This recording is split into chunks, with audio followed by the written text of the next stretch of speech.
அனைவருக்கும் வணக்கம். சிறுகதைகளுடன் நான் நிவாஸ். இன்றைக்கி நம்ம பேசுகிற கதை பலம். ஆசிரியர் திரு கி ராஜநாராயணன். இன்றைக்கின்னு பார்த்து திரும்ப ஆழ்வார் நாயுடுகாருக்கு கையில் சுத்தமாக பணம் இல்லை. யாராவது பணம் கேட்டு தூக்கி போட்டு அடித்தா கூட கொடுக்க பணம் இல்லை. எப்போவும் 10 ரூபாய்க்கு குறையில்லாமல் மடியில் கட்டிக்கிட்டு இருப்பார். இப்போ இப்படி வெங்கம் பயலாகிட்டமேன்னு தவிச்சு போகிறாரு. ஒரு செலவு இல்லைனாலும் வெளியூர் போகும்போது மடி நிறைய கட்டிகிட்டு தான் போவார்.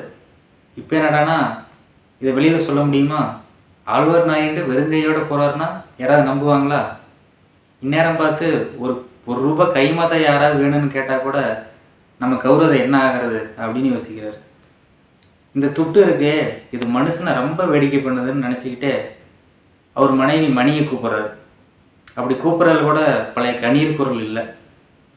யாரோ கொடுக்க வேண்டிய பாக்கி கொண்டு வந்தாங்கன்னு கேட்குறாரு. அவர் மனைவி இல்லைன்னு சொல்கிறாங்க. இப்போ செலவு ஒன்றும் இல்லை, அப்படியே கொஞ்சம் வெளியில் போயிட்டு வரணும் அப்படின்னு நினைக்கிறாரு. ஆனால் ஒரு நாள் கூட வெறுங்கையோடு வெளியில் போனதில்லை. மேல் துண்டு எவ்வளோ முக்கியமோ அவ்வளோ முக்கியம் கொஞ்சம் பணம் அவருக்கு. அதுவும் ஒரு மேலாடம் மாதிரி தான். அவர் மனைவிட்டு கைமாத்த ஏதாவது கேட்கலாம். அதுக்குள்ளே அவங்களே கையில் ஒரு 20 ரூபா புது நோட்டாக கொண்டு வர்றாங்க.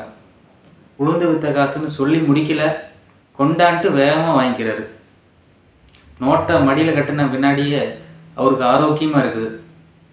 ஒரு புது பலம் கிடைச்ச மாதிரி இருக்குது. நல்லா கை வீசிக்கிட்டு யார் எனக்கு நிகருங்கிற மாதிரி நடந்து போகிறாரு. பணமே பலம். நன்றி.